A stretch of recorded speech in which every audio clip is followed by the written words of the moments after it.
ঈদ মোবারক। অর্থাৎ ঈদ উল ফিতর গত হয়েছে, কিন্তু আমাদের ঈদের আনন্দ থেকেই যাবে। মেরা পিঠা দিয়ে রাখছে, অর্থাৎ চুপ। মাই খাবে কিন্তু আওয়াজ করবে না, কেন? কি চুপ থাকবে? দেখিয়ে দিয়েছে। থেকে আসতে চলেছে এক বিশাল সারপ্রাইজ চমক। আগামী দিনে এমন এক দৃশ্য দেখা যেতে পারে পুরো ফলাফলটাই বদলে দেবে। রীতিমতো বিদ্রোহ শুরু হয়ে গেছে। কড়া ভাষায় বলে দিয়েছেন এনাফ ইজ এনাফ, অর্থাৎ অনেক হয়েছে, এবার থামুন। দর্শক, একটা বিরাট সুখবর নিয়ে হাজির হয়েছি। বিএনপি যতই উল্টাপাল্টা কথা বলুক, উল্টাপাল্টা কাজ করুক, জামাতের রাজপথের আন্দোলনের চাপে পিষ্ট হয়ে জাতীয় সংসদে এই জামাতের দাবি পূরণ করবে। এবার আর রক্ত দিব না আমরা, এবার সেই শ্রীলঙ্কার মতো জাঙ্গা খুলে নিব, হাসিনার মতো পালাবার টাইম দেব না। সুতরাং সাবধান হয়ে যান, জুলাই যোদ্ধারা এখনো বেঁচে আছে। যেই অধ্যাদেশগুলো বাস্তবায়ন করার কথা সেই অধ্যাদেশগুলো বাস্তবায়ন করে। অতীতে যে যা কথা দিছে কোনো কথাই তো রাখতেছে না, কেউ কোনো কথা রাখে নাই। প্রত্যেকের ভিডিও আছে, আমার কাছেই আছে ভাই। প্রত্যেকে যা যা কথা দিছে একটা কথা রাখে নাই। তারা শহীদি রক্তের সাথে বেঈমানি করেছে, তারা শহীদ পরিবারদের সাথে গাদ্দারি করেছে। তাদের জানিয়ে দিতে চাই, বাংলার মাটিতে জুলাই বিক্রি হবে না। যে লঙ্কায় যায় সে রাবণ হয়, এটা তো আমরা অনেক শুনেছি, কিন্তু সেই রাবণ হওয়ার জন্য তো টাইম লাগে। বিএনপি সরকার ক্ষমতায় আসছে 2 মাস হয়েছে, অলরেডি তারা রাবণ হয়ে গেছে, যেটা শেখ হাসিনার লাগছিল 2-3 বছর। দেখুন, আবার সেই একদলীয় শাসন বাংলাদেশের জনগণের ঘাড়ে তারা চাপাতে চায়। তারা শুধু জাতির সাথে না, তাদের যে সংস্কারের দফা সেইটার সাথেও তারা কিন্তু বিশ্বাস করতে পারছে।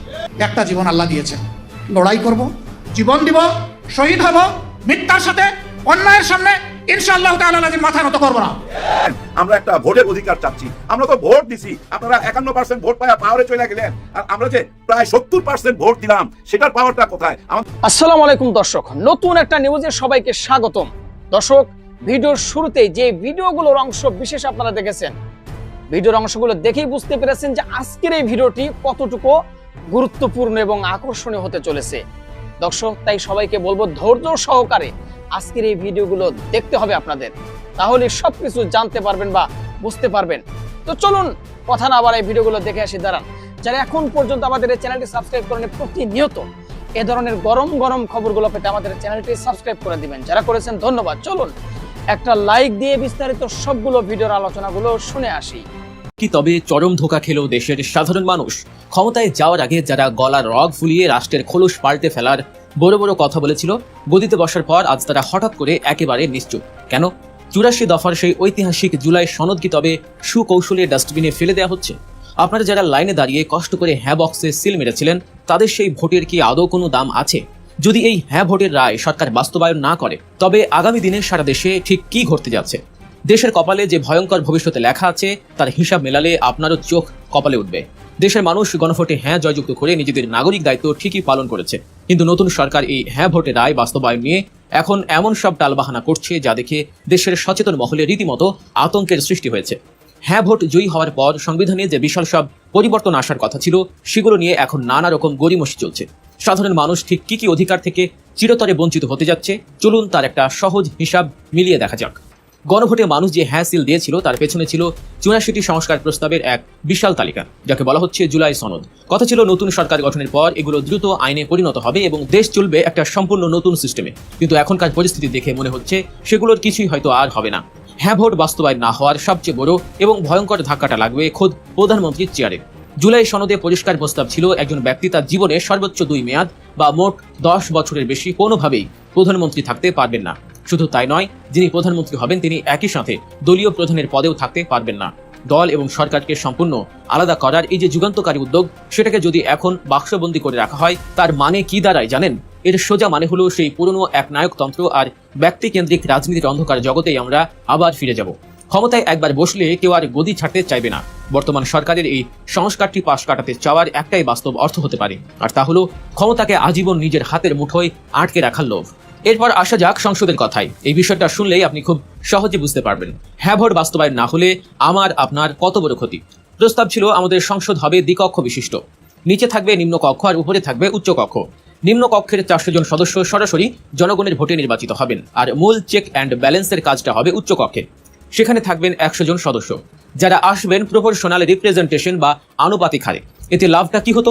নিম্ন কক্ষে যদি সরকার গঠনকারী দল হুট করে নিজেদের খেয়াল খুশি মতো কোনো আজগুবি বা জনবিরোধী আইন পাশ করতে চাইতো, তবে উচ্চ কক্ষে থাকা অন্যান্য দলের সদস্যরা সেটা আটকে দিতে পারতেন। কিন্তু হ্যাঁ ভোটে রায় বাস্তবায়ন না হলে এমন কিছুই হবে না। সরকার যা চাইবে সংসদে ঠিক তাই পাশ হবে। সংখ্যাগরিষ্ঠতার জোরে পুরো দেশটাকে আবারও দলের ব্যক্তিগত সম্পত্তি বানিয়ে ফেলার যে পুরনো রেওয়াজ, সেটাই আবার মানুষের ঘাড়ে চেপে বসবে। দর্শক, আপনাদের একটা ছোট্ট অনুরোধ করতে চাই।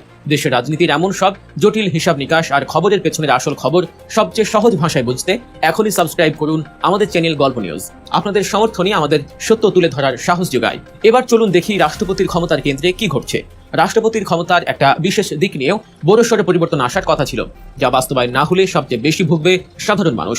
সেটা হলো দাগী অপরাধীকে ক্ষমা করার ক্ষমতা। হ্যাঁ ভোটে বলা ছিল ভিকটিম বা ক্ষতিগ্রস্ত পরিবারের সরাসরি সম্মতি ছাড়া রাষ্ট্রপতি চাইলেই কোনো অপরাধীকে ক্ষমা করে দিতে পারবেন না। এটা ছিল একটা বিশাল নৈতিক পরিবর্তন। কিন্তু বর্তমান সরকার যদি এই সংস্কারটি ঝুলিয়ে রাখে, তবে আমাদের ধরে নিতে হবে যে দলীয় বিবেচনায় বড় বড় দাগী অপরাধী এবং খুনিদের মাফ করে দেওয়ার সেই ঘৃণ্য রাস্তাটা তারা ইচ্ছে করেই খোলা রাখতে চাইছে। অপরাধ করে দলের ছত্রছায়ায় পার পেয়ে যাওয়ার এই অপসংস্কৃতি আমাদের সমাজে আবারও জাঁকিয়ে বসবে। বিচার বিভাগের স্বাধীনতার কথা নিশ্চয়ই সবার মনে আছে। এতদিন হাইকোর্টের বিচারপতি নিয়োগ দিতেন প্রধানমন্ত্রী বা রাষ্ট্রপতি, তাদের নিজেদের রাজনৈতিক ইচ্ছামতো। হ্যাঁ ভোটের প্রস্তাবে বলা ছিল একটা সুপ্রিম জুডিশিয়াল কাউন্সিল থাকবে, তারাই ঠিক করবেন কে বিচারক হবেন। বিচারকদের কোনো রাজনৈতিক দলের প্রতি আনুগত্য দেখানো চলবে না, দেখালে সেটা সরাসরি অসদাচরণ হিসেবেই ধরা হবে। এমনকি বিচারকদের সম্পত্তির হিসাবও প্রতি 3 বছর পর পর সাধারণ জনগণের সামনে প্রকাশ করার কথা ছিল। কিন্তু এখন এসব প্রস্তাব নিয়ে যে চরম নীরবতা চলছে, তা থেকে জনগণের কাছে কি মেসেজ যাচ্ছে? মেসেজটা খুব পরিষ্কার। বিচার বিভাগকে স্বাধীন হতে দিলে তো আর নিজেদের ইচ্ছে মতো মন মতো রায় পাওয়া যাবে না। বিরোধী দলের নেতাকর্মীদের শায়েস্তা করার জন্য আদালতের ঘাড়ে বন্দুক রেখে গুলি চালানোর যে রাজনৈতিক সুবিধা, সেটা তো তখন আর থাকবে না। হ্যাঁ ভোট বাস্তবায়ন না হলে এই বিচার বিভাগ আবারও রাজনৈতিক হাতিয়ার হিসেবেই ব্যবহৃত হতে থাকবে। আর সাধারণ মানুষ ন্যায় বিচারের আশায় আদালতের বারান্দায় ঘুরে ঘুরে জুতো তলা ক্ষয় করবে, কিন্তু সত্যিকারের বিচার পাবে না। নির্বাচন ব্যবস্থার কথায় আসি। হ্যাঁ ভোটে তত্ত্বাবধায়ক সরকার ব্যবস্থাকে সংবিধানে ফিরিয়ে আনার কথা বলা হয়েছিল, তবে সেটা আগের মতো নয়। সরকারি দল, বিরোধী দল এবং দ্বিতীয় বৃহত্তম বিরোধী দলের মতামতের ভিত্তিতে সবাই মিলেমিশে একটা নিরপেক্ষ লোক খুঁজে বের করার কথা ছিল। কিন্তু বর্তমানে সরকার যদি এই হ্যাঁ ভোটের রায় কার্যকর না করে, তবে আগামী নির্বাচনগুলোতে কি হবে? আবারও কি দলীয় সরকারের অধীনে নির্বাচনের নামে কোনো প্রহসন হবে? হ্যাঁ ভোট বাস্তবায়ন না হওয়া মানেই হলো একটা সুষ্ঠু ও নিরপেক্ষ নির্বাচন ব্যবস্থার কফিনে জেনে শুনে শেষ পেরেকটা ঠুকে দেয়া। অনেকে হয়তো সরকারের পক্ষে সাফাই গিয়ে বলবেন, এতগুলো বিষয় একসাথে একটা মাত্র হ্যাঁ বা না অপশনে জুড়ে দেওয়াটা ঠিক হয়নি। এই যে প্যাকেজ সিস্টেম, হয় পুরোটা নাও, না হয় পুরোটা ফেলে দাও। বর্তমান সরকার হয়তো এই যুক্তিটাকেই এখন তাদের ঢাল হিসেবে ব্যবহার করতে চাইছে। তারা হয়তো বোঝাতে চাইছে যে মানুষ সব সংস্কার চায়নি, তাই তারা বেছে বেছে কাজ করবে। কিন্তু এটা একটা চরম খোঁড়া যুক্তি, কারণ মানুষ ভোট কেন্দ্রে গিয়ে হ্যাঁ সিলটা দিয়েছিল এই পুরো 84 দফার পরিবর্তনের আশাতেই। এখন যদি সরকার সেই রায়কে পাশ কাটিয়ে যায়, তবে পুরো ব্যাপারটাই চলে যাবে নতুন সরকারের একক খেয়াল খুশির উপর। তারা চাইলে পুলিশকে নিরপেক্ষ করবে, না চাইলে পুলিশকে নিজেদের পেটুয়া বাহিনী হিসেবেই রেখে দেবে। সবচেয়ে বড় প্রশ্ন হলো, হ্যাঁ ভোট জয়ী হওয়ার পরও সরকার সংস্কার বাস্তবায়ন করছে না। এর ফলে দেশের সামগ্রিক পরিস্থিতি কোন দিকে যাবে? জনগণ তো আর আগের মতো বোকা নয়। তারা একটা বিশাল পরিবর্তনের আশায়, রাষ্ট্র সংস্কারের আশায় গণভোটে হ্যাঁ জয়যুক্ত করেছিল। এখন যদি তারা দেখে যে তাদের এই রায়কে, তাদের দেয়া ম্যান্ডেটকে বৃদ্ধাঙ্গুলি দেখানো হচ্ছে, তবে মানুষের মধ্যে একটা চরম হতাশা আর ক্ষোভের জন্ম নেবে। যে জনরোষ বা গণ অভ্যুত্থানের উপর ভর করে এই পরিবর্তনের সুযোগ তৈরি হয়েছিল, সেই জনরোষ আবারও ফুঁসে উঠতে পারে। কারণ মানুষ এখন অনেক বেশি সচেতন। তারা জানে কাগজে কলমে যতই ভালো কথা লেখা থাকুক না কেন, দলীয় দলগুলো যদি সেটা মানতে না চায়, তবে দিন শেষে সাধারণ মানুষকেই এর চরম মূল্য চোকাতে হয়। হ্যাঁ ভোট বাস্তবায়ন না হলে পুরো দেশ একটা ভয়াবহ সাংবিধানিক আর রাজনৈতিক সংকটের মুখে পড়বে, যেখান থেকে বের হওয়া খুব একটা সহজ হবে না। রাজনীতির মাঠে আজ আরেকটি বড় ভূমিকম্প ঘটে গেছে। আজ রবিবার সন্ধ্যা 6:30টার দিকে রাজীপুরের কাশিমপুর কেন্দ্রীয় মহিলা কারাগার থেকে মুক্তি লাভ করেছেন পতিত স্বৈরাচারের অন্যতম প্রধান সহযোগী এবং জাতীয় সংসদের সাবেক স্পিকার ডক্টর শিরিন শারমিন চৌধুরী। প্রিয় দর্শক, এই মুক্তি কোনো আইনি প্রক্রিয়ার স্বাভাবিক ফলাফল নয়, এর পেছনে রয়েছে এক ভয়ঙ্কর ভূরাজনৈতিক সমঝোতা। বর্তমান বিএনপি সরকারের একটি বড় অংশ এবং ভারতের সাউথ ব্লকের থিঙ্ক ট্যাঙ্করা দীর্ঘদিন ধরেই একটি মাস্টার প্ল্যান নিয়ে কাজ করছে, যার নাম হলো রিফাইন্ড আওয়ামী লীগ বা পরিশোধিত আওয়ামী লীগ। ভারত খুব ভালো করেই জানে যে জুলাই গণ অভ্যুত্থানের পর বাংলাদেশের রাজনীতিতে শেখ হাসিনার রাজনৈতিক মৃত্যু ঘটেছে। অন্যদিকে বর্তমান বাংলাদেশ জামায়াতে ইসলামী এবং তরুণ প্রজন্মের দল জাতীয় নাগরিক পার্টি যে বিপুল উত্থান ঘটেছে, তা ভারতের জন্য চরম আতঙ্কের কারণ। তাই ভারতকে খুশি করতে এবং এনসিপি জামায়াত জোটকে কাউন্টার দিতে বিএনপি এখন চাইছে শিরিন শারমিন চৌধুরীর মতো তুলনামূলক সফট বা ক্লিন ইমেজের নেতাদের সামনে এনে আওয়ামী লীগকে নতুন মোড়কের রাজনীতিতে পুনর্বাসন করতে। বিএনপি মনে করছে, শিরিন শারমিনের হাত ধরে যদি এই রিফাইন্ড আওয়ামী লীগ কাজ শুরু করে, তবে একদিকে যেমন ভারতের মূল এজেন্ডা বাস্তবায়ন হবে এবং দিল্লির সমর্থন পাওয়া যাবে, অন্যদিকে ভোটের মাঠে আওয়ামী লীগের পুরনো ভোট ব্যাংককে কাজে লাগিয়ে এনসিপি এবং জামাতকে ঠেকানো সহজ হবে। এটি জুলাই বিপ্লবের হাজারো শহীদের রক্তের সাথে এক চরম এবং ক্ষমার অযোগ্য বেইমানি। যে স্বৈরাচারী সরকার হাজার হাজার ছাত্র জনতাকে গুলি করে মেরেছে, তাদের স্পিকারকে আজ কারাগার থেকে মুক্ত করে এনে নতুন করে রাজনীতি করার সুযোগ দেওয়া হচ্ছে শুধু নিজেদের গদি টিকিয়ে রাখার স্বার্থে।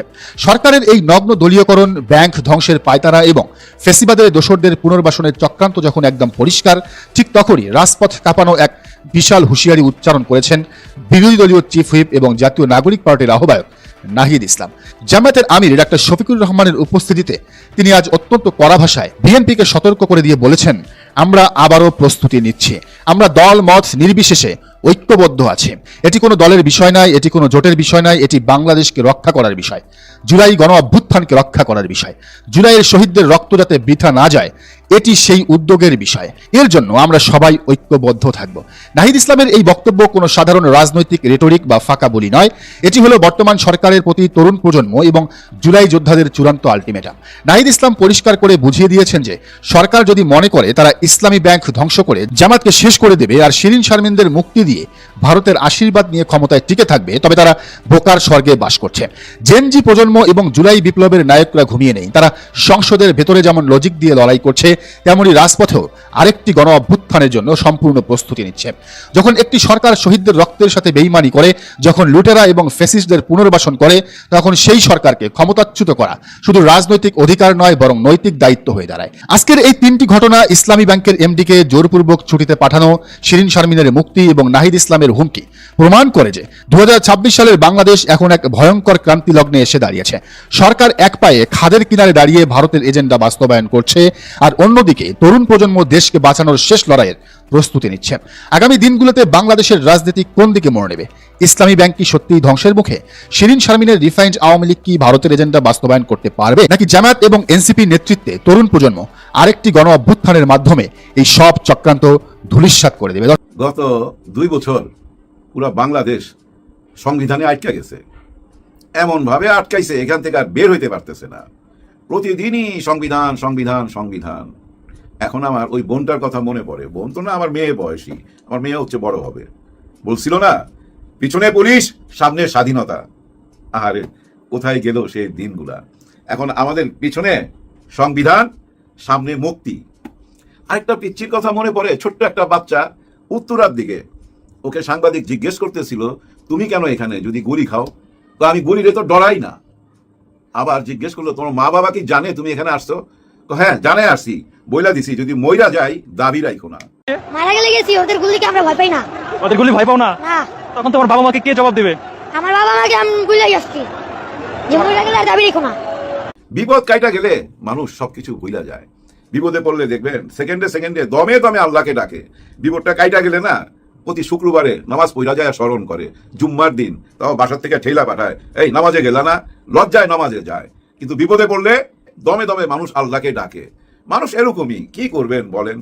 দেখেন, আমাদের এক আপার কথা বলি, ইলিয়াস আলী সাহেবের ওয়াইফ।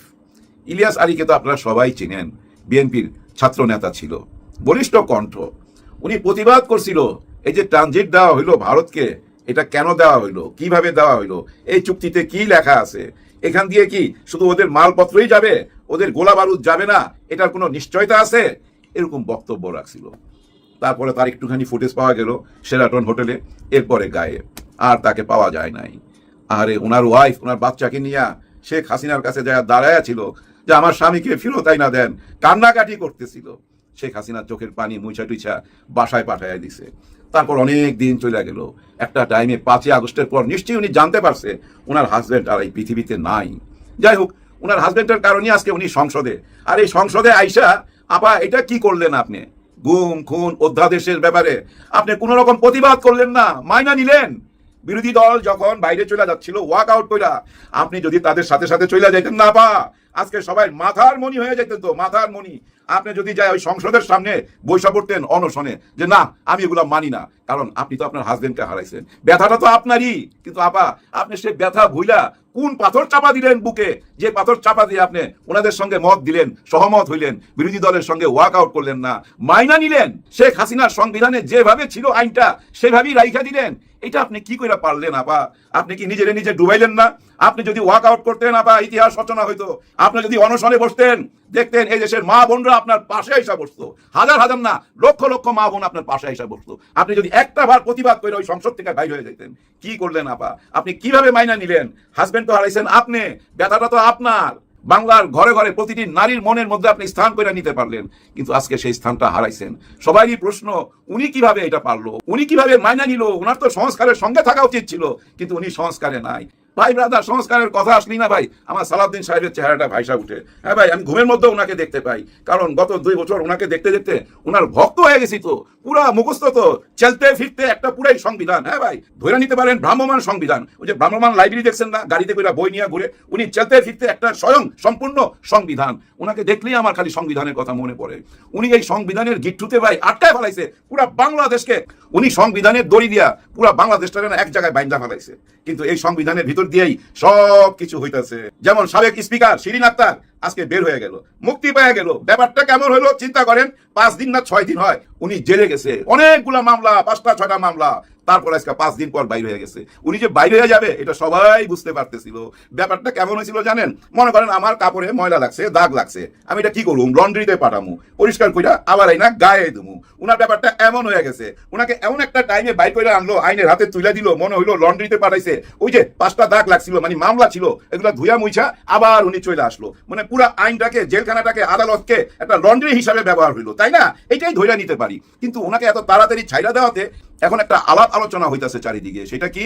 আওয়ামী লীগ ফেরত আসতেছে, অথবা ওই যে গুড আওয়ামী লীগ আমরা বলতাম না, সেই গুড আওয়ামী লীগের হাল ধরবে, নৌকার হাল ধরবে শিরিন আক্তার চৌধুরী। এরকমই গুজব শোনা যাচ্ছে, কোনটা সত্য কোনটা মিথ্যা পরে বোঝা যাবে। তবে একটা প্রশ্ন করতে চাই, আওয়ামী লীগকে যখন নিষিদ্ধ করছিল গত সরকার, তখন তো ভাই আমাদের দেশের ভিতরে অনেকে প্রতিবাদ করছে, আর পার্শ্ববর্তী দেশ থেকে ভাই ঝাঁপায়া পড়ছিল। কেন এটা করা হলো? এটা তো গণতন্ত্রকে গলা টিপা মারা হচ্ছে, এরকম একটা প্রতিবাদ। দর্শক শ্রোতা, আশা করি সবগুলো ভিডিও দেখেছেন এবং সকল বিশ্লেষকদের বিশ্লেষণগুলো মনোযোগ সহকারে শুনেছেন। প্রত্যেকটি বিশ্লেষকদের বিশ্লেষণ শোনার পরে আপনারা কি জানলেন, বুঝলেন? আপনাদের মূল্যবান মতামতটা ভিডিওর কমেন্ট বক্সে জানিয়ে দিন। আর হ্যাঁ, পারলে ভিডিওটি শেয়ার করুন। যারা এখন পর্যন্ত আমাদের এই চ্যানেলটি সাবস্ক্রাইব করেনি, প্রতিনিয়ত এই ধরনের গরম গরম খবরগুলো পেতে আমাদের এই চ্যানেলটি সাবস্ক্রাইব করে আমাদের সাথে থাকুন। ইতিমধ্যে যারা অলরেডি সাবস্ক্রাইব করে দিয়েছেন সবাইকে অসংখ্য ধন্যবাদ জানিয়ে ভিডিওটি এখানে শেষ করছি। ভালো থাকবেন সবাই, আল্লাহ হাফেজ।